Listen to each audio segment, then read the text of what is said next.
Yo, Little Lila coming back down to earth here. And how did we go from this to this? Try to get my dick wet, but it ain't worth all reminiscing. This has been a question that has followed me, haunted me like the demon from Insidious. Whatever happened to the genre rock? And why have we seen a dramatic decline of rock bands garnering mainstream success like they used to before the 2010s, to the point where they are virtually non-existent?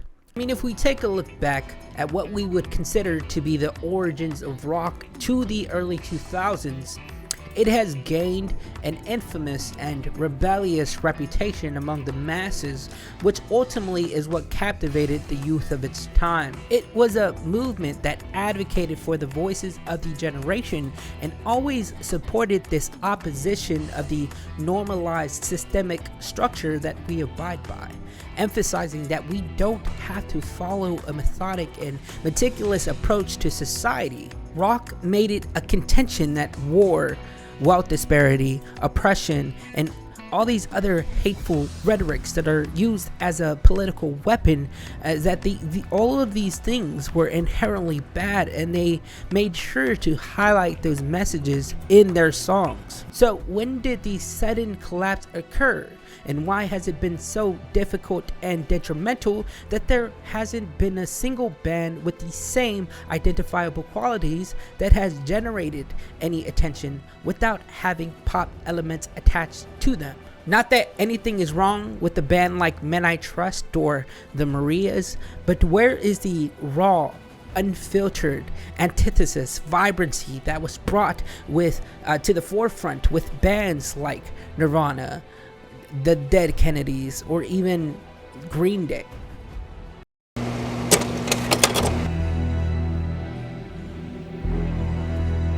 What is rock to you is a question that is often answered with subjectivity. Some might consider Weezer to be a rock band, while others might suggest Pearl Jam is a rock band. Regardless of your biases, in reality, it is all rock.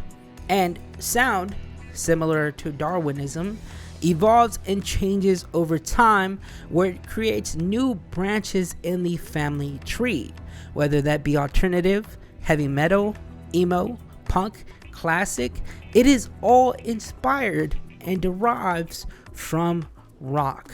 But this is where the true issue lies. Because of the fact that these genre sounds and messaging are drastically different, they tend to appeal to different subcultures and social environments, which then creates an identity crisis to the genre as a whole. Now, why is that? Well, one of the main issues with rock and its fan bases is that they are very particular on what they consider to be rock, and criticize anything that doesn't fit that description and specific sonic aesthetic, a term that has been coined as rockism. I recall this very vividly from my own personal experience in middle school, where I believed, because I was listening to Green Day, Linkin Park, and Blink-182, among many others, that I considered myself to be a rock connoisseur, if you will, until I realized that a gentleman who was very into AC/DC, Black Sabbath, and Metallica, that I, in fact, was not listening to rock at all, but a more pop punk diluted version of what rock was, and that the two should never be uttered in the same sentence when it came to genre of music. This right here is a fundamental issue, and one of the core reasons that I feel like rock started to collapse like the Roman Empire, because not only was rock losing its identity with different subgenres, but the divide among these communities lost the collectivity that rock music had brought. This divisiveness would eventually reduce the number of people listening to certain styles of rock, which means a reduction in sales, which ultimately put them on the shelf like Wheezy from Toy Story. Because if you're not making the label money, you're basically non-existent.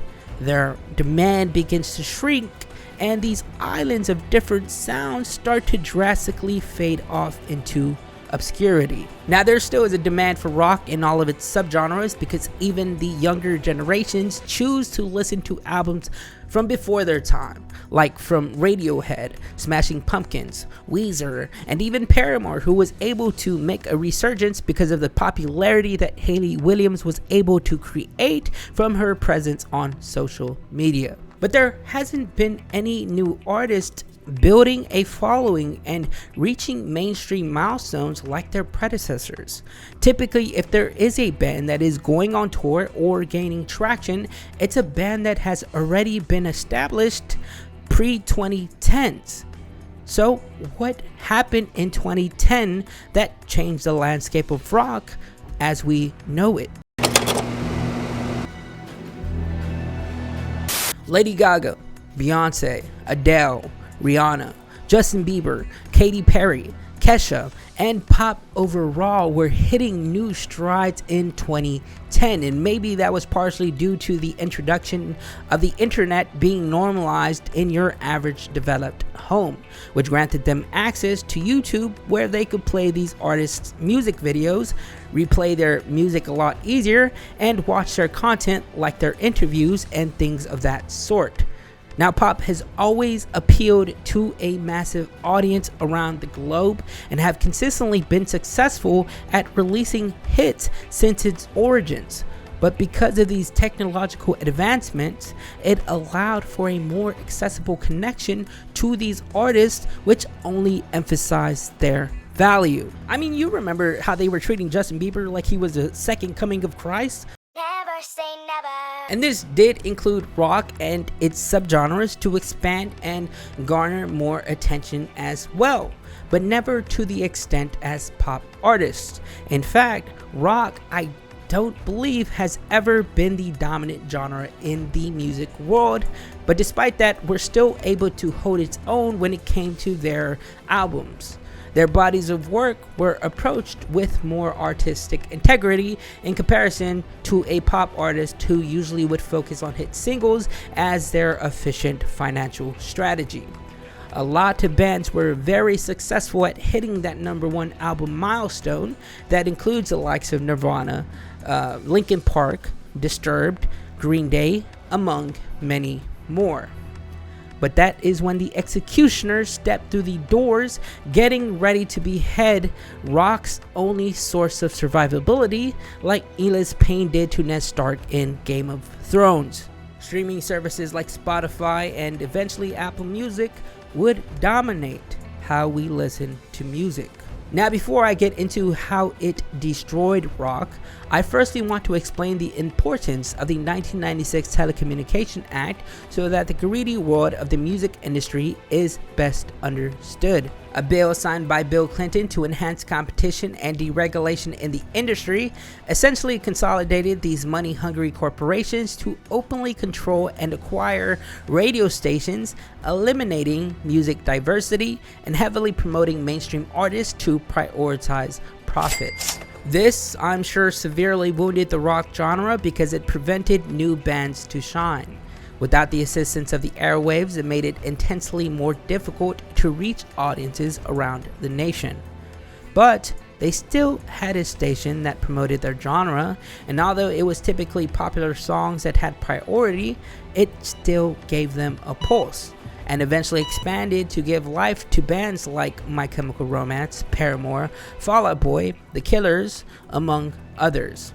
Because even though downloading music was fairly a common practice in the 2000s, legally or illegally, I mean, let's be real here, we all caught a virus from LimeWire at some point of our lives, but it still wasn't as normalized as purchasing the album, which is what the average consumer did. But then, that's where the shift occurred, and when streaming services dominated the music industry in the early 2010s. It completely eliminated the need to purchase the album, nerfing a rock band's only superpower. By providing the listener with easy access to individual tracks, it made it cheaper for these corporations to prioritize hit singles rather than focusing their energy on entire albums, which is why they primarily centered their financial strategy on pop artists, because they had a higher chance at exposure and engagement towards a broader market. This is where the individual artists began to rise and push bands to the side unless they consisted of pop elements or were frail young men that appealed to the female gaze. The likes of Bruno Mars, Kanye West, Post Malone, Drake, Billie Eilish, Bad Bunny, among many others, including the ones that I have mentioned previously, started to dominate the streaming era. Hip-hop, pop were hitting strides, while rock wasn't able to break through the space anymore unless they had already been established and their fan bases fortified. Do you know when the last time a rock single hit #1 on the charts? I'll give you a moment. With Nickelback in 2001. Nickelback.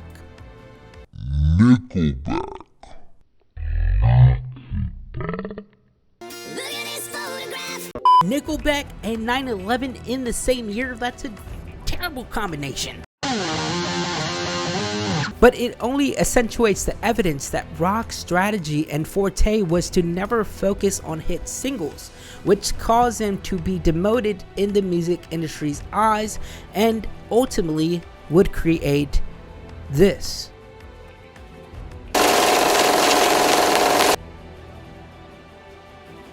Now, with the genre of rock losing relevancy in terms of mainstream success and the rise of the individual artist, a causation of that was hip-hop started to emerge from the pits of the underground and became closely associated with pop music and well acquainted with the mainstream.